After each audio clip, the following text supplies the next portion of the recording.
Usually I try to include some kind of cartoon. And it says, Zoom meetings are just modern seances. The words underneath. There's someone who wants to join us. Elizabeth, are you there? We can't hear you. Can you hear us? I hope you get the humor in that.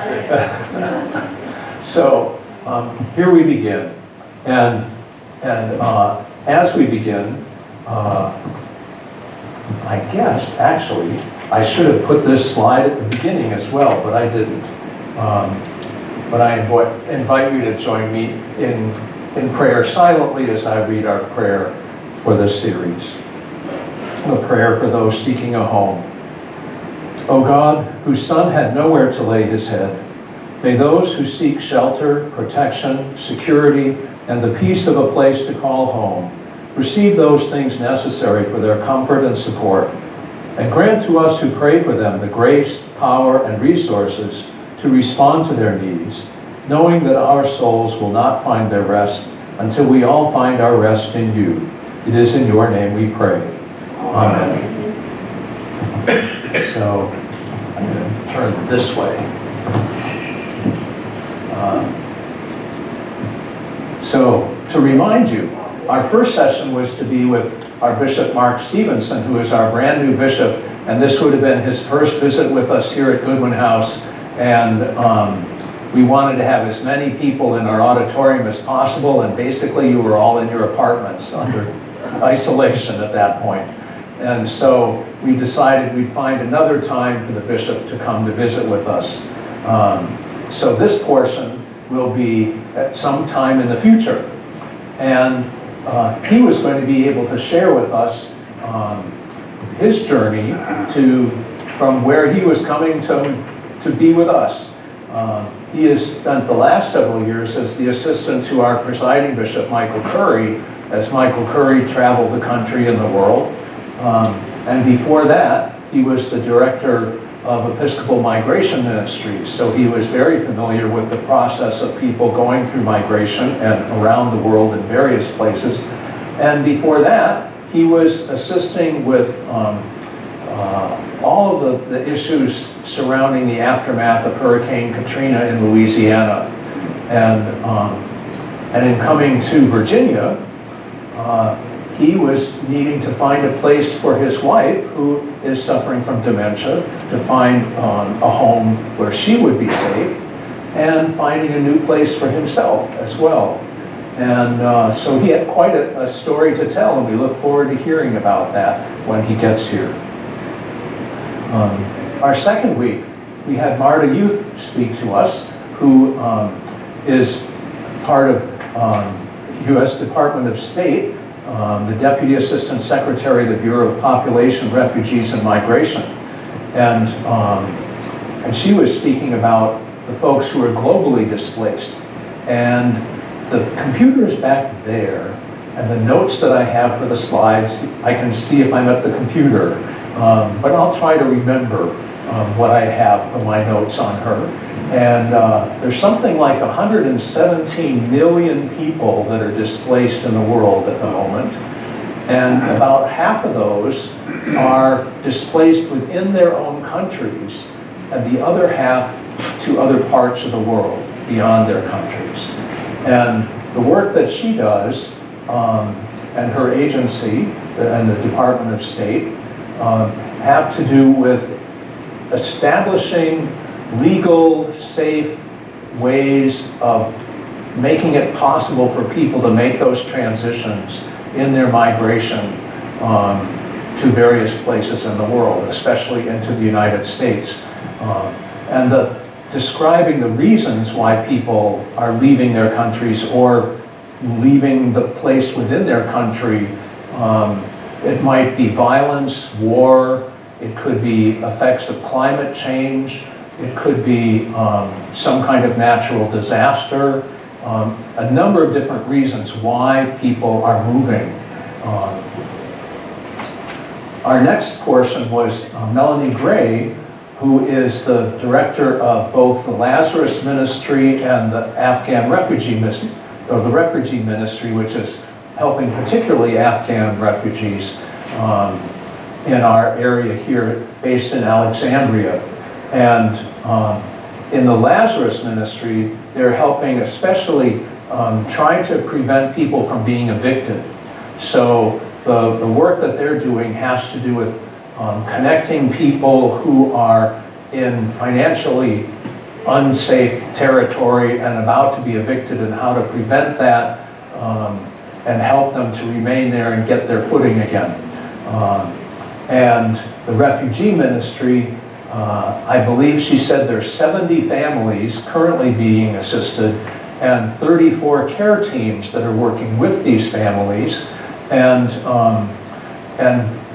a lot of the work that they're doing has to do with things like providing scholarships for the children so that they can be in school and get educated, learn English and all of that, to provide housing. And the third was, I think it has to do with lining up employment connection for people. Many of these folks are professionals already. They have skills, and it's a matter of they don't have the paperwork that makes it possible for them to be employed.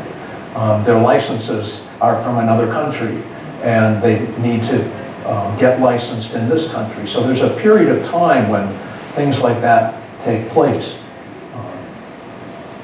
And then last week, we had Shannon Steen, who's the executive director of the Carpenter Shelter. And I didn't mention last week, but the Carpenter Shelter is the place where our knitting and crocheting goes. We gather that all at Thanksgiving time, and that's where it goes. And they've been around for about 34 years now, and various locations within the city of Alexandria, including Landmark Mall. After it had been vacated, they were given the opportunity to build another structure in the same location they were in Old Town Alexandria. So they had to get out of there so that their building could be torn down. They went to Landmark Mall before it got torn down. And once their building was finished, they could move back. And Landmark Mall, as you know, did get torn down to make room for our new hospital that will be coming in there, as well as further development. And Shannon said in the course of a year, they help approximately 600 adults and children in Alexandria. And their efforts are mostly to provide temporary housing and rehousing, rapid rehousing for folks, getting them off the streets. However, not everybody wants to be off the streets. So they also provide day sheltering, place where people can come and do their laundry, get a meal. And one of the things that I found very interesting that he shared was about helping people to look at why they find themselves experiencing homelessness. That until that question gets answered for them, it will be a cycle. And so getting into the system of getting the housing isn't necessarily going to help unless they've already been able to figure out what got them to that place in the first place. And that's what they help people do, to try to find that out. And now we've gotten to this part. And in the course of the next period of time that we're together, I hope you'll be able to get a sense of what this is about being home, no walls, no borders, no boundaries. Now, so migration in our world today, a little reflection on these terms of migration, refugees, and homelessness in America. This is a map that comes from the World Economic Forum. It was from 2017, and there is, I don't think there's one of those laser pointers around here someplace, but the parts that are shaded, the light blue and the dark blue, it says these are areas where some freedom of movement is possible across borders. With the EU, people can move fairly easily from country to country. So there's not as much information based on people crossing borders in that way, that the migration is happening within that territory, and also in the territories, most of this area in South America. People can be changing, going back and forth. But you can see that there are folks that are migrating from our territory over to Europe, and from China and India over to us, and from Central America and Mexico up to us, and parts within Africa, but it looks like essentially the folks that are in Africa are moving to Libya so that they can depart from Tripoli across the Mediterranean, and if they survive, they land on the other side. But there are also the land routes, as we have from Central America up through Mexico. Other folks may be coming from, say, Cuba or Haiti, trying to go across the water. But over around the Mediterranean, you have some that are going across the water or taking the land route around the eastern end. And folks coming from India into the Mideast as well, and to Africa. But from Southeast Asia down to Australia. So people are going all over the world from one place to another. It's not just one location that everybody is headed to. And for all kinds of different reasons. But what I want us to keep in mind is that those arrows may represent movement, but behind all of that are human beings. And everyone, no matter where we are, we're all human beings. We're all on this planet together, whatever piece of land we're standing on. And there's a variety of us all the way through. Now, there are a couple of clippings. This one comes from United Nations information, and I'll just get to a few highlights from this. The number of people forced to flee conflict, violence, human rights violations, and persecution has crossed 100 million for the first time on record. And Marty Youth had said 117 million. And it says they're propelled by new waves of violence or protracted conflict in Ethiopia, Burkina Faso, Myanmar, Nigeria, Afghanistan, the Democratic Republic of Congo. And the war in Ukraine has forced more than 6 million people to flee the country, and an additional 8 million have been displaced within their country. And this is a quote from the UN High Commissioner for Refugees, Filippo Grandi. The international response to fleeing war in Ukraine has been overwhelmingly positive. Compassion is alive, and we need a similar mobilization for all crises around the world. However, he pointed out that ultimately, humanitarian aid is a palliative, not a cure. Those are very sobering words. The humanitarian aid gets at the symptoms, doesn't necessarily get to the causes. Now, this piece is about Russians who were leaving Russia, and that saying the exodus could alter Russia forever. Like those who fled in the Bolshevik or post-Soviet days, these Putin-area emigres are probably gone for good. And this shows a group of children who are at a school in Yerevan, which is Armenia. And it says they're going to places like Armenia and Dubai to get out of Russia, to find another life. And nearly, it could be 500,000 to 1 million people have already left Russia during this time, since the war in Ukraine started. Now this one is a rather complicated piece. The Dominican Republic forces out Haitian migrants.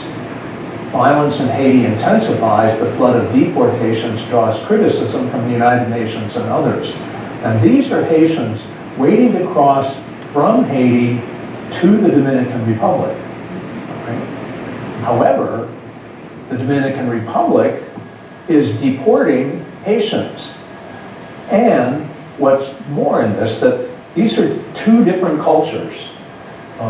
Dominican Republic being a Spanish-speaking culture, and Haiti being a French-speaking culture. That's simplifying it, very much oversimplifying.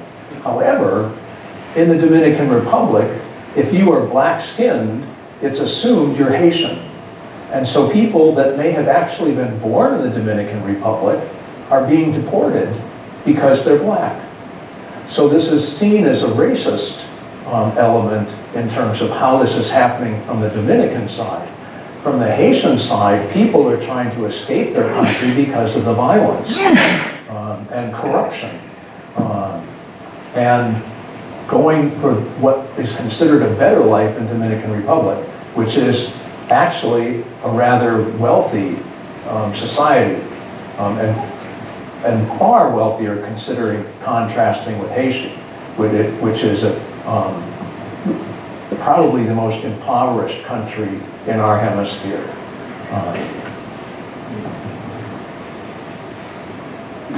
This one, another complicated one.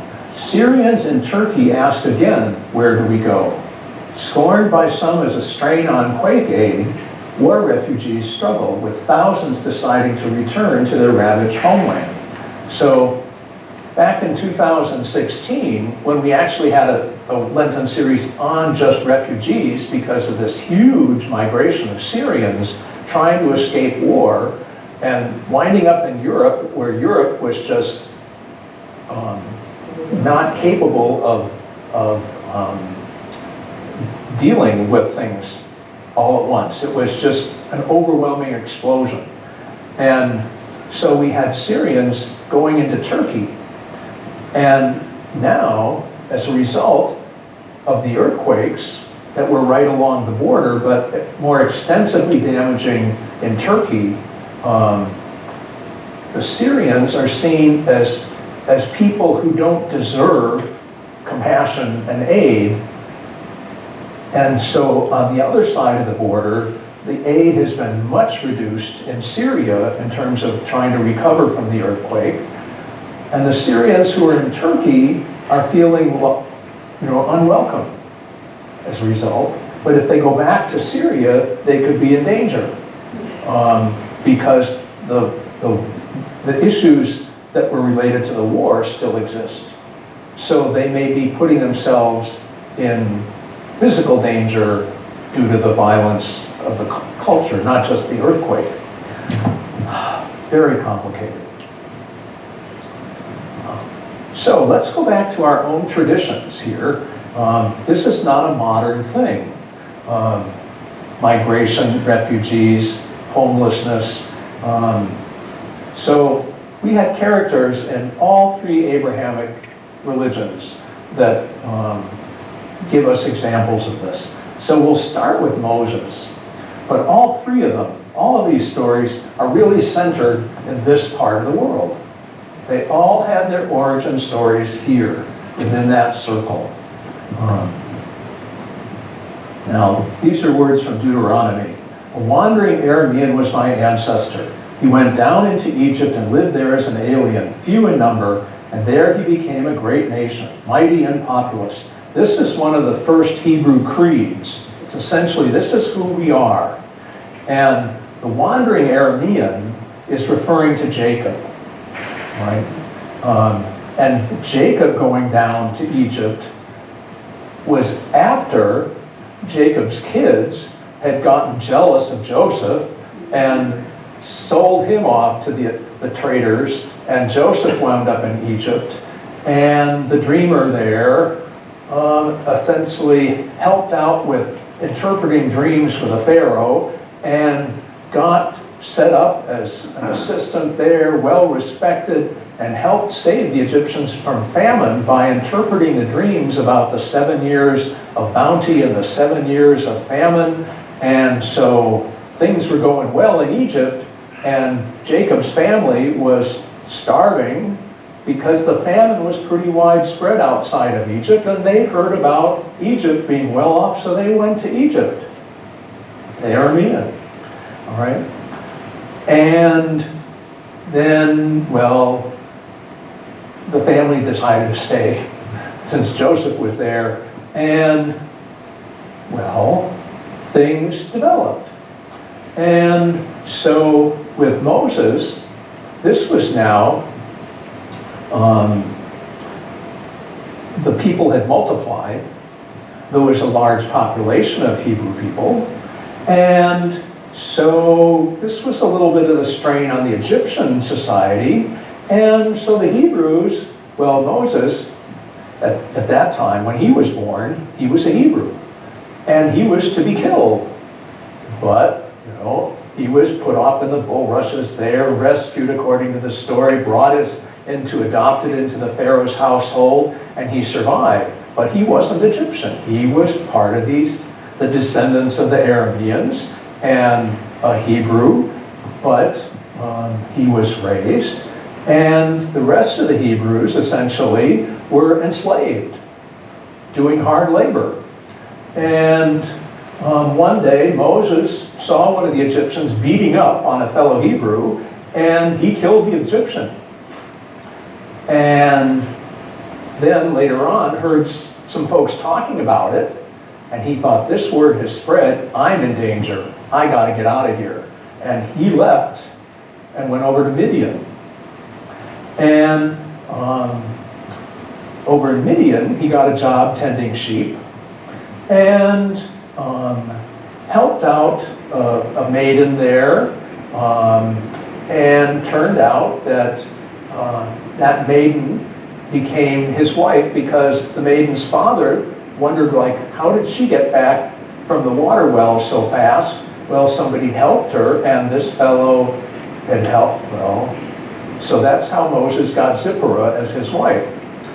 And they had a son named Gershon, who it means alien. Moses wasn't in his land anymore. His child wasn't born in his land.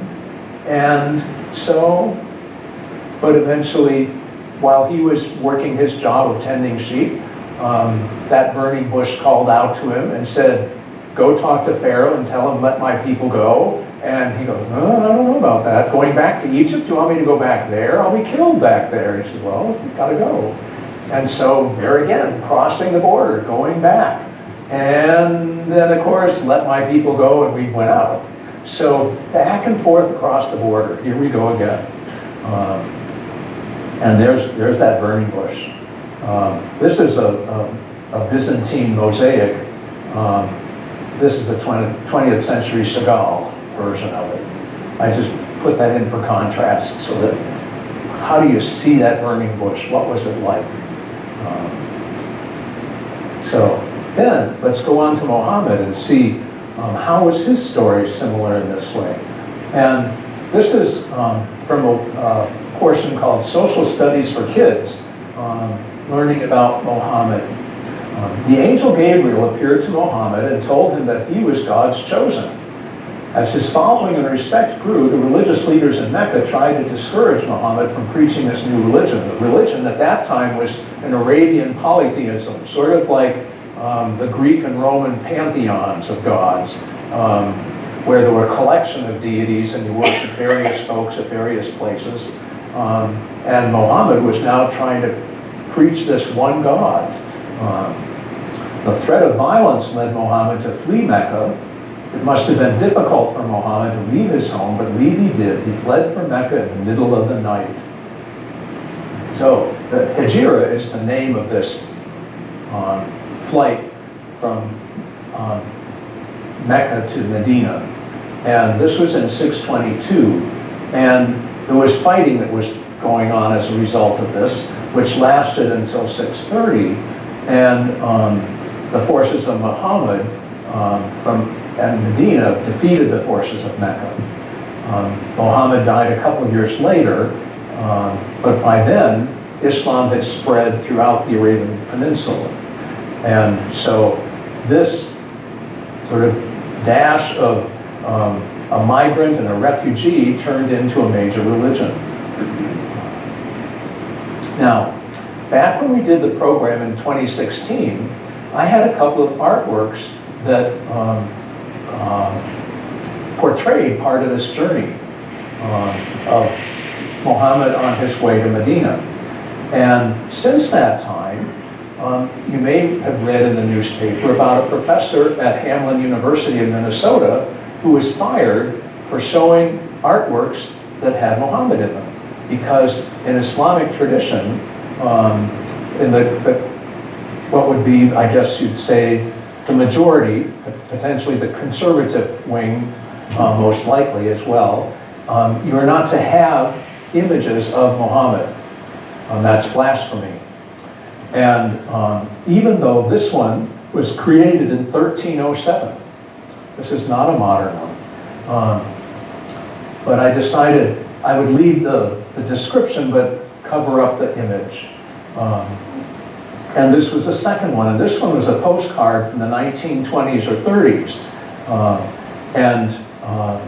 I felt, well, this is something that I've learned since 2016, and as much as I would love to show you these images, because they're historical representations, it felt like it was not appropriate to do that.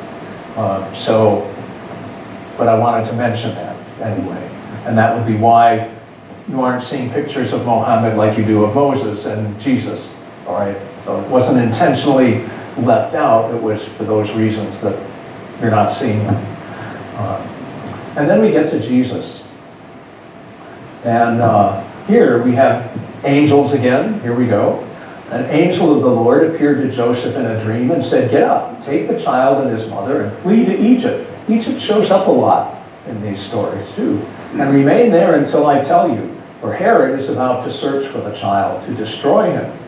Then Joseph got up, took the child and his mother by night, and went to Egypt and remained there until the death of Herod.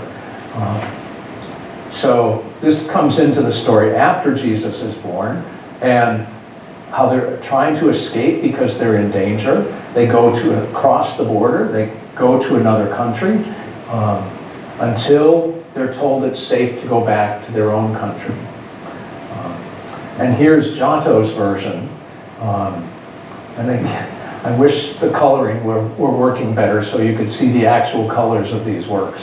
The sky is not purple in this, though as Stetson, was it maybe Stetson or Pierre had said that perfectly good Lenten representations of things.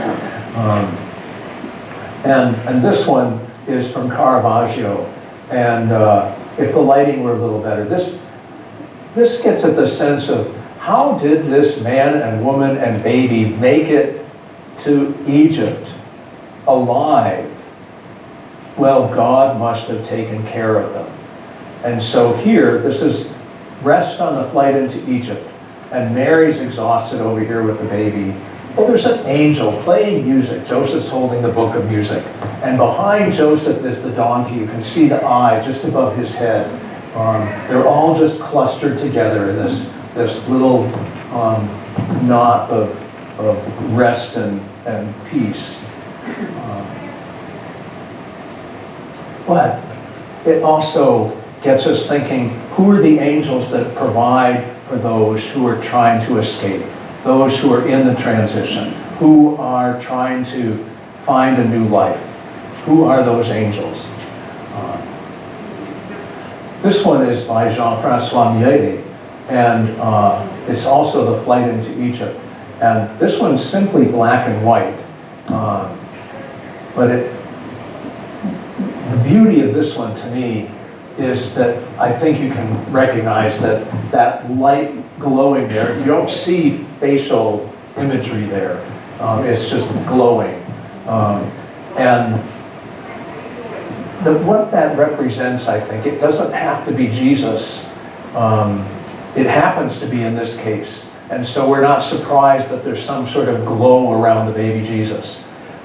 But when Marta Youth had said, people leave their homes because they dream of a better place, because they have the hope of something beyond.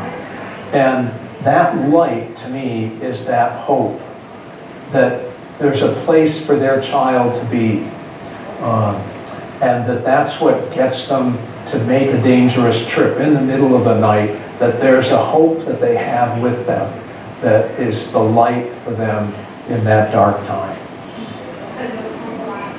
This one is A Ride for Liberty, the Fugitive Slaves. There's apparently a mother and a father and a child, and in this case they're escaping from slavery, but it has that same sense to it of dashing away in the middle of the night and hoping to be saved.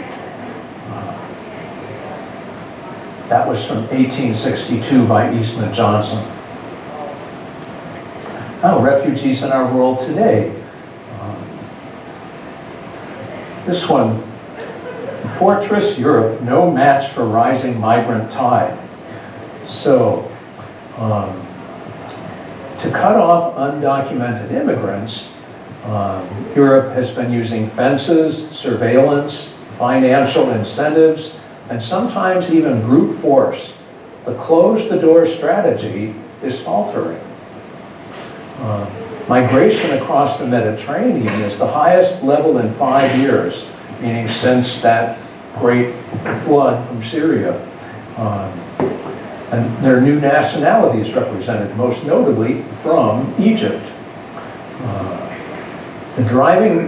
This is driving smugglers to adapt. After Greek authorities instituted a practice of harsh pushbacks, boats departing Turkey began charting a longer route, bypassing Greece and heading instead to Italy. So the question was how to handle and divvy up those who make it to EU and its borderless travel zone, meaning people are just going to sort of go everywhere. Is there some way to help balance that out? And it says Europe's expectations were based on a wrong assumption that mobility across the Mediterranean could be stopped or limited. And here's an example. This is the folks in red are part of Doctors Without Borders, and they have a rescue ship.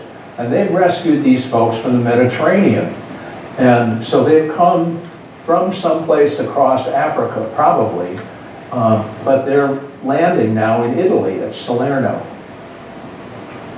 And I believe that there were 80 people involved in this particular one.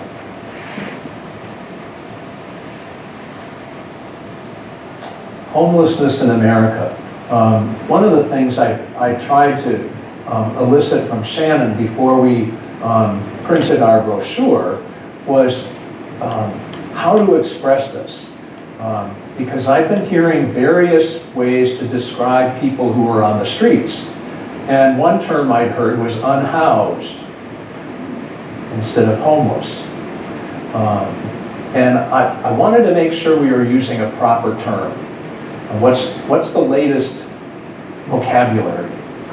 And he said we could use the term homeless as long as it's not about saying a person is homeless. We can speak about the homeless or homelessness, but it's about people experiencing homelessness as opposed to a homeless person. I'm not sure I'm conveying that precisely, but the sense of trying to figure out how do we express this. And here's tents in DC, and it says DC has funds to house the homeless, it needs staff. And that might be the question, where are those angels? Where are the angels? You may have heard about the encampments in McPherson Square that where folks were told, we're going to be clearing this out, you need to leave, but where are they going? And the city was telling people to pack up and move, but the agencies who were working with the people were not going to know where those people had gone, necessarily, because there wasn't a location that they were going to. And so how to connect those, reconnect, or maintain the connections that they already had, that they were able to provide resources to many of these folks.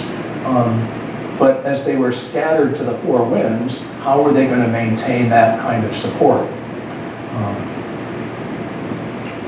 The hidden toll of rural homelessness. The nation's wide open expanses, finding everyone who is unhoused is a tall order.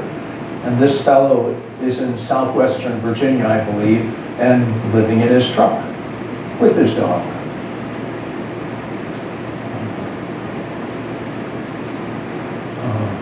John Kelly went out and interviewed a person, sort of observed her and interviewed her, and this is the person pictured as Liza Porras. She's an outreach specialist with the nonprofit Friendship Place, and she works with people who are living outdoors in the Friendship Heights area, northwest Washington. And so I'll read the portion that describes her interaction with somebody that I think is very enlightened me in terms of how she approaches someone. This was someone that she hadn't met before. There's a man standing at a bus stop on Western Avenue in the shadow of the big metro bus bays. He's wearing a torn Washington NFL jacket and a mask, and is next to a wheelchair loaded with bags. Porras introduces herself and explains what she does, checks on people to see if they need anything. "Do you stay here?" she asks. The man in the football jacket says he does not. He stays in Greenbelt, he says, though it's not clear if he's in a shelter there, in a home, or living on the streets. It's his first time in Friendship Heights, and it's the first time Porras has met him. She asks if there's anything he needs: food, a blanket, hand warmers. He says he'd like a blanket. Porras walks back to her car to get one. If he's going to take a blanket, she says, it suggests he might not have a place to stay. This interaction might turn into something more. Porras tells him about the Welcome Center, how a nurse practitioner from Unity Healthcare comes on Monday afternoons, how there are washers and dryers at Friendship Place too, in case he needs to do laundry. Porras doesn't want to force him, but she mentions that Thursday might be a good day for him to check out Welcome Center. She'll be there. Maybe, he says. If I don't come, you can meet me here, he adds. As we walk to the car, Porras says, I think that went well. It seems like he's interested. He was making a plan in his head. I'll have him lead what our relationship will be. And then it says, people who do outreach work say it can take months or years of such encounters before a person is ready to take the next step. These tiny moments build trust. So, maybe the flip side of trust, or something between here and where trust lives, are walls, borders, and boundaries. What are those? What form do they take? We know about the Berlin Wall and the Great Wall of China, a wall that's sort of in the process of either going up or coming down at our southern border. We have borders, and those shift in many places depending on who is occupying, who has the power. Boundaries are sometimes cultural sorts of things, not necessarily something painted on the ground or a fence. Here are a few of them. I don't know if you can read them all because of the light here. These are just a few that I've thought of. You may have come up with some more.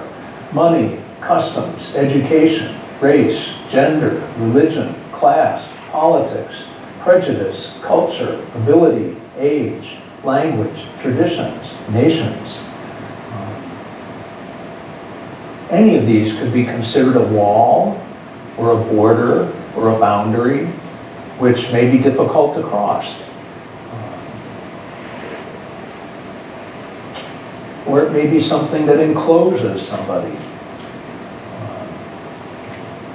Of course, there are things on each side of a wall and a border and a boundary. This painting is by Picasso, and it represents to me all of that. This is called a family of saltimbanques, which are essentially, we call them circus performers, traveling entertainers. And in this case, it's a rather deserted desert kind of landscape that's there.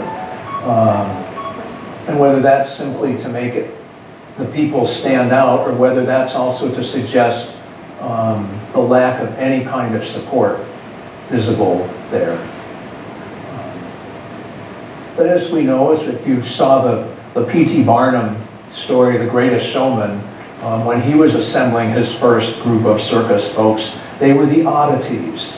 People paying money to see the bearded lady and the folks that they called midgets, or the giant, or the whoever. And as people were curious to see that, they were also very much opposed and not welcoming, that these people were some other kind of thing. And so, in this case, they maybe have been rejected from their home territory. They've taken up traveling and performing to find a way to pay for food, how to be fed. And so they're refugees potentially, and moving from place to place puts them in that migrant status, and having no place to live potentially puts them in that category of experiencing homelessness. So it's all of that's wrapped up in this picture for me. So what is on the other side of the boundaries? What is across the border? What is on the other side of the wall? And something that seems to be a way to potentially comprehend this is that whatever's over there is something that I'm afraid of, for whatever reason. And it can go back to that whole list of categories of what am I afraid of? Well, the bottom line to that, it would seem, if we simplify all that, if we ask that question about every one of those things, it's of what is not like me. We may have developed some kind of curiosity to see about how does somebody else do that, you know, but I don't want to do that because that's not me. You know? There's a certain level that says, I'm not me. Keep that at a distance. And I put up a wall, or I make a border, or I set a boundary, whatever it is. That there's some kind of root fear about what is not like me. That motivates all those other kinds of categories and ways that we divide up our lives and separate people from one another. You know that song, From a Distance. And the major objection people had to that was the line, God is watching us from a distance. And it's like, well, God isn't just watching us. It's not like the world is just spinning and God's over here someplace. But one of the pieces that comes out for me is that from a distance, we don't see countries. We see land and water, but we don't see the lines that we have on maps. We don't see those divisions. And that God sees us from that kind of perspective without the divisions. There's a book that came out a few years ago, and it's now come out as a movie too, and there's a color version of this. The boy, the mole, the fox, and the horse. And in this book, the boy and the mole and the fox and the horse are all sort of negotiating a relationship with each other. And I think at one point it's sort of the mole is like, I don't know if I want to be around a fox. You know, I don't know if this is a safe situation here. But they kind of work out this traveling together. And in that, the mole says, I think everyone is just trying to get home. Just trying to get home. So, here are a few reminders about what that means. So, about a week ago, just before Ramadan started, I decided I needed to put up something in the chapel, and it's now just inside the door. This is in a frame, and it's a quote from Isaiah. My house shall be called a house of prayer for all peoples. And I hope you saw the article in the Gazette about our prayer rugs that we now have, and how we got a banner. We made a banner for use for our Jewish services and Unitarian services, and for our chaplain intern graduations, when we have folks from many different traditions, and we now have some Muslim prayer rugs that can be used in our chapel. And to be able to say that God has said this already, that this is something that's on the wall, or that's part of the slogan of the National Cathedral, a house of prayer for all peoples. So I went to the web and asked, what about God's love in the Quran? How is that expressed? How is God's love for everybody expressed in the Quran? And this is one of the pieces I found. It's from a website, Why Islam. Allah has Rahmah, which is translated as love, on everything and everyone. And this verse, my Rahmah has encompassed everything, from the Quran in Surah 7, verse 156. God has this level of love for all his creation. That is why he provides provision for everyone, even those who disbelieve in him. Despite our sins, he gives us food, air, shelter, health, and life.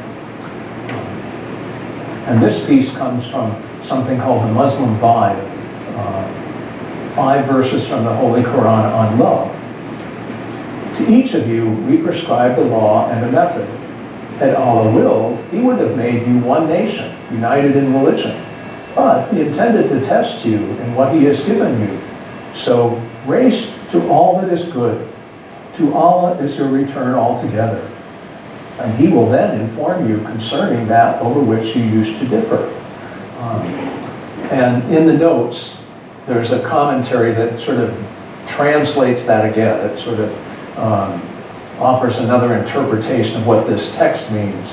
And basically it says, God has given us the opportunity to observe people doing different things.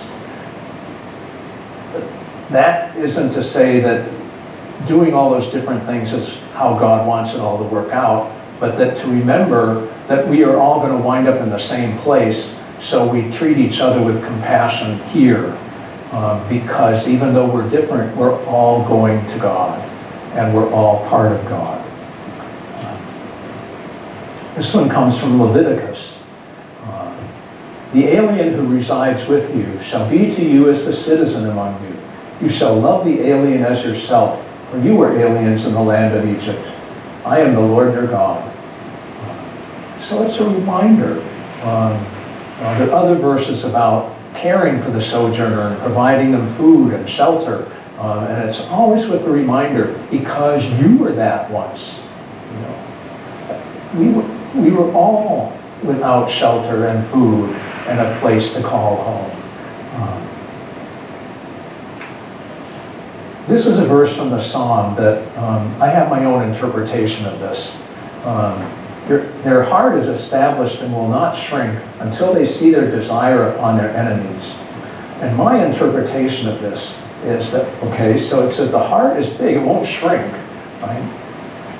And I'm saying it's resisting that until we see our desire upon our enemies, and a desire upon our enemies is that they won't be our enemies anymore.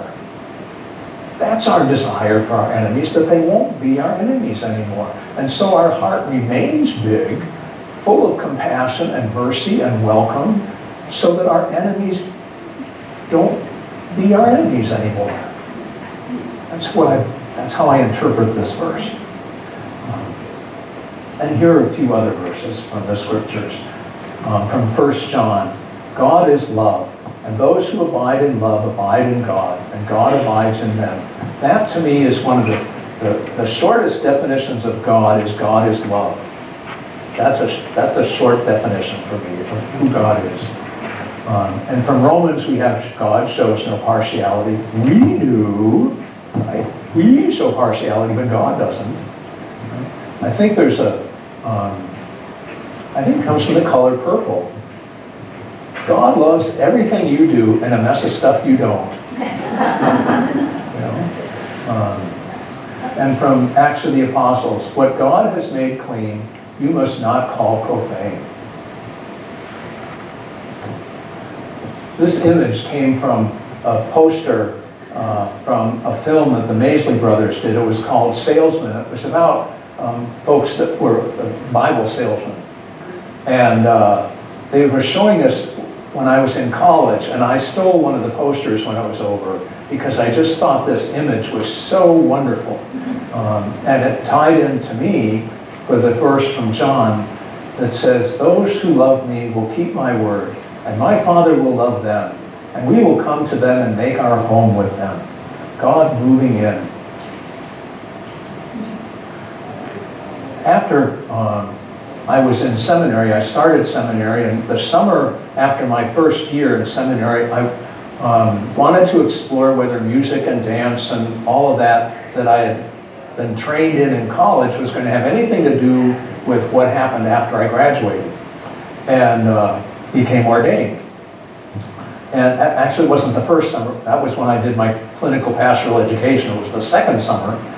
And I was able to go live with a community called the Community of Celebration. It was in Woodland Park, Colorado, also known as the Fisher Folk community. And this was at a time when Christian household living was exploding, essentially. And people were living together in households that weren't necessarily their blood relatives.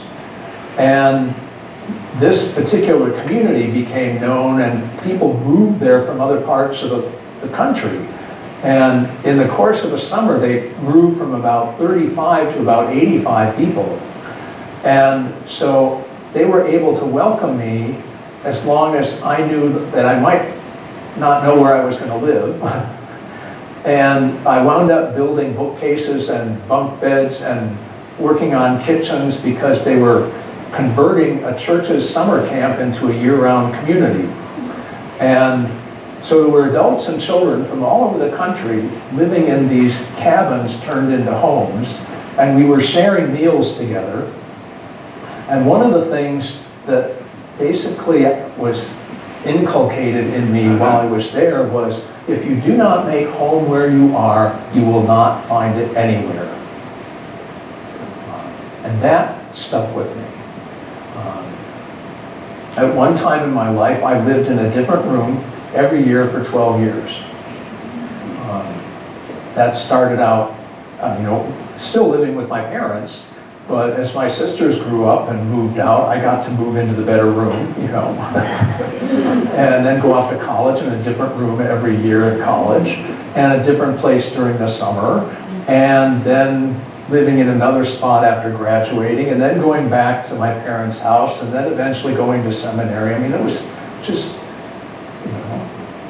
on the road. At one point, I managed to run into Michael Podesta, and a terrific calligraphic artist. And he came and did a show at the seminary. He used to exhibit at Landmark Mall before it was enclosed, when it was still partly outdoors. And that's, I think, the first time I saw him. And this was a piece that I got, that it meant something to me. We need to have people who mean something to us, people we can turn to, so that being with them is like coming home. So, now, you ready, Lynn? We got started a little late, so we're going to go over a little bit, but it won't be long. We're almost at the end. This is a song that I hope you'll join me in.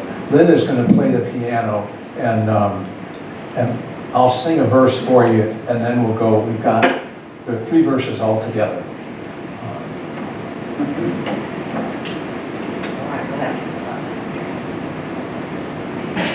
This is, the words are by Marty Haugen, and the music too. Let us build a house where love can dwell, and all can safely live. A place where saints and children tell how hearts learn to forgive.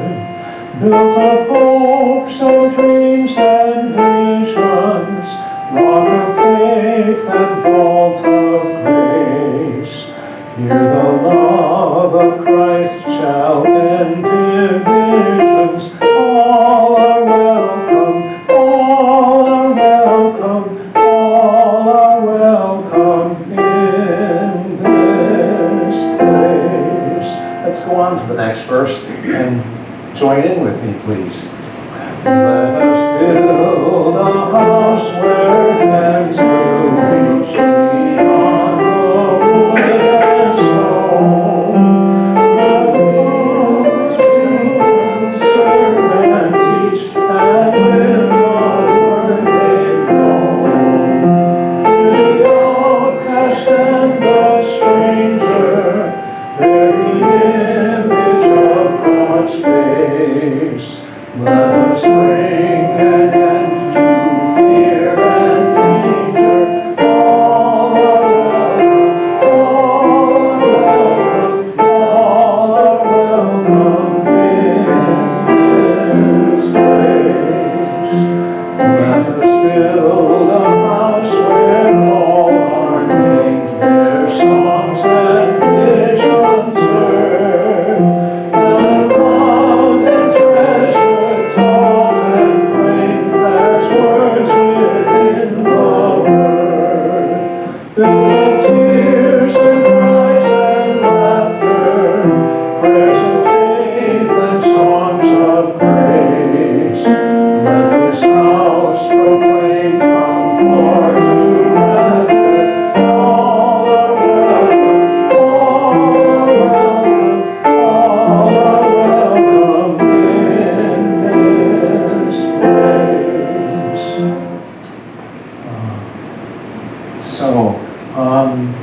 I guess the next slide is our prayer for the series. So let me open it here in case anybody wants to say anything before we finish. Because we usually have some time at the end for anybody to say whatever they'd like to say or ask whatever they'd like to ask. And there's probably a microphone over there somewhere.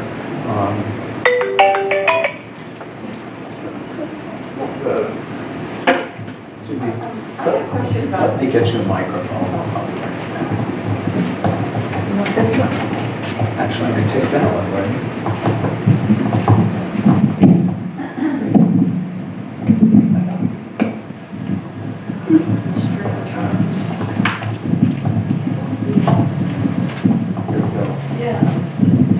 Thank you. Well, thank you very much, Bruce. This has really been an outstanding program. But I wanted to ask actually 2 questions about the slide. A slide, kind of at the beginning, the one that had the arrows showing migrations in different places. The world map. The world map. And it was, who is it that is moving from the United States to Europe? That's the first question. And then down, kind of, I'll call them the footnotes at the bottom, was the word bilateral, which is new to me, and I'm thinking it must mean crossing Earth or crossing country, like terra. But the word is new, and so I just wondered if you could explain it. Yeah, and I'm not familiar with it either. I don't know if it refers to human beings or creatures, because we also have, there are maps like that that refer to bird migration and butterfly migration and whale migration and things like that. And it may also have to do with moving because of life, like something gets flooded out, and in order to eat, I have to move to a place where I can grow food. So there may be issues like that as part of it as well, but I'm speculating on that. Some of the migration from our country, there were people who used to leave the country during the Vietnam War saying, well, I'm going to Canada or I'm going to someplace else. And there were people who were saying, well, if they change these laws, I'm going to another country. And so people have gone for those kinds of reasons from our country. But there may be others who are feeling like now it's safe to go back to where I came from, that I came over here to escape something, and now I'm needed back there. So, yeah, I don't have the statistics. That was simply, I wanted to get a graphic to show that this is happening all over.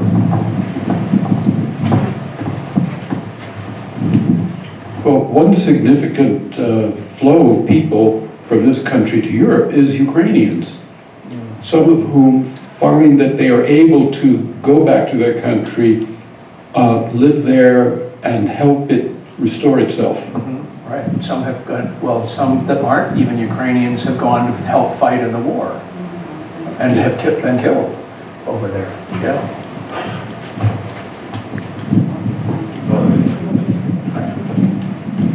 I have a question that's been on my mind.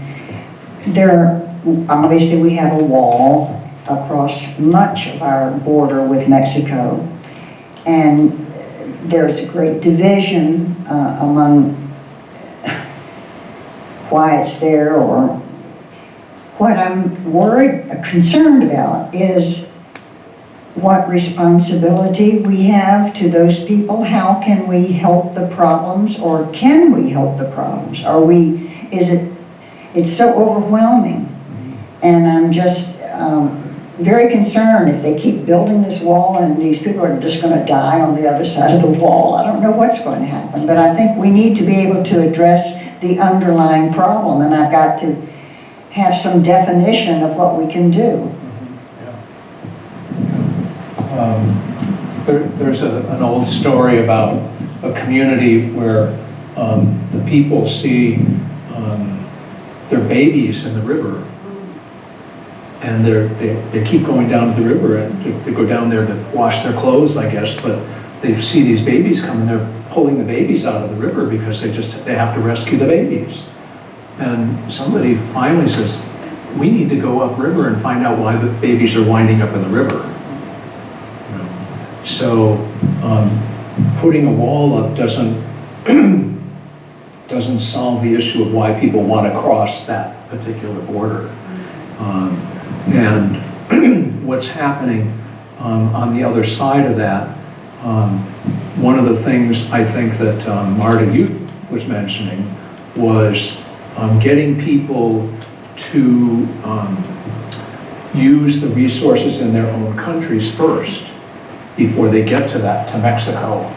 That there are other things going on in countries before they get to Mexico that are driving them through Mexico, but the issues are back in these other countries.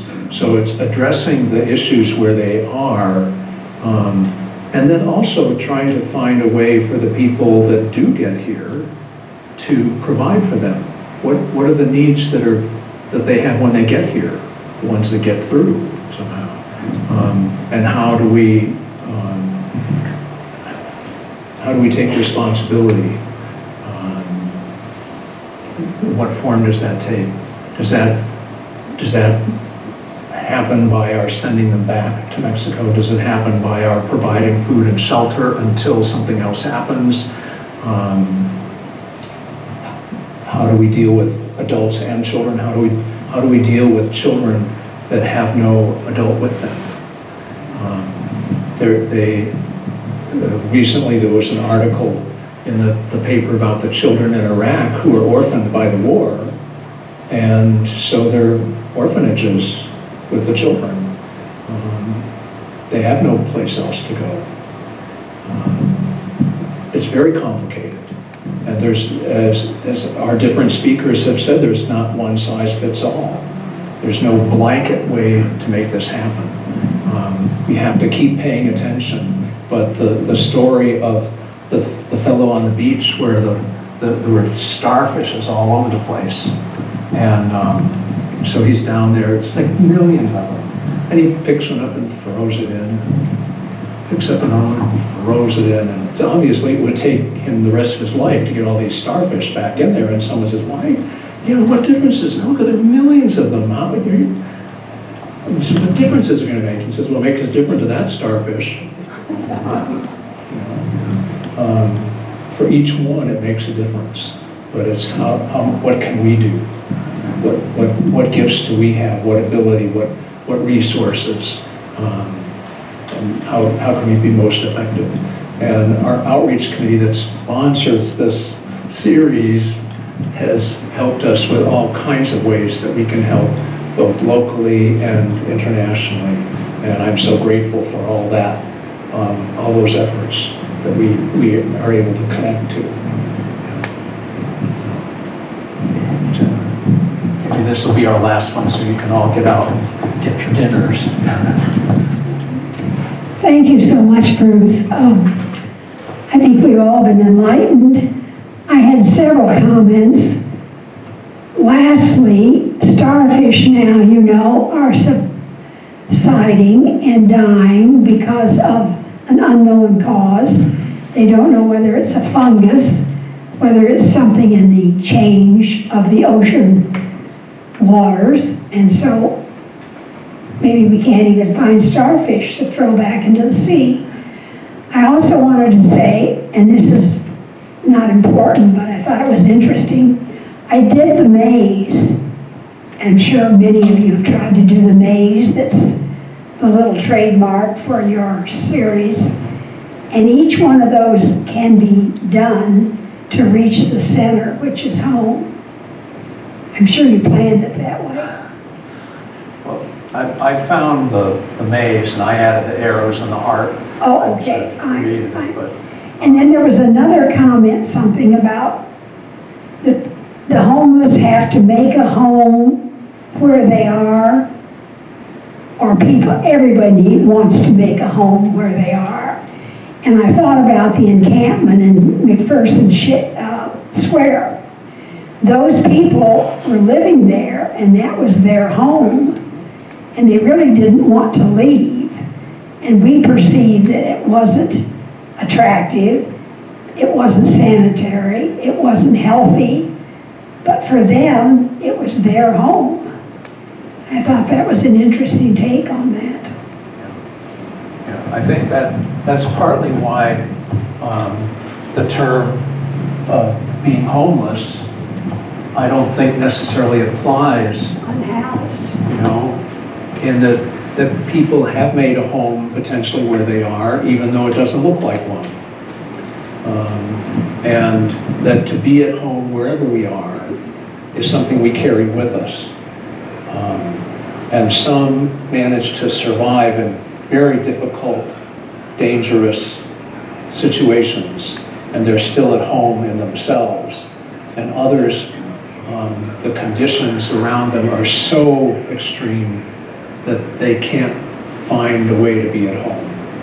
And they need other people to help them find that.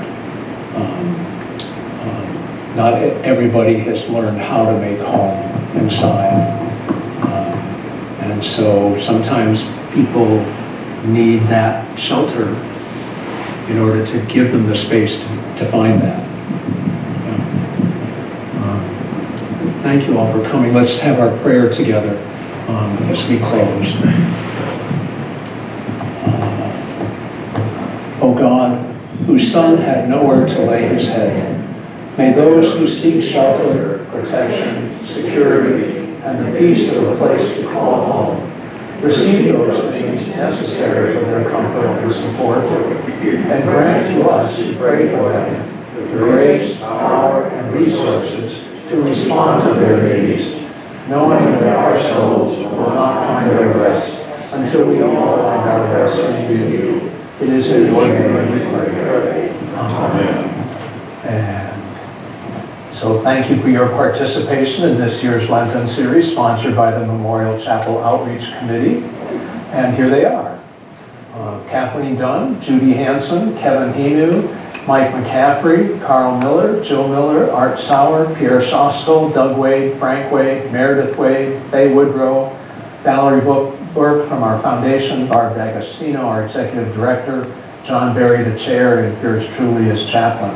And several of you are here, so we can give our outreach committee a hand for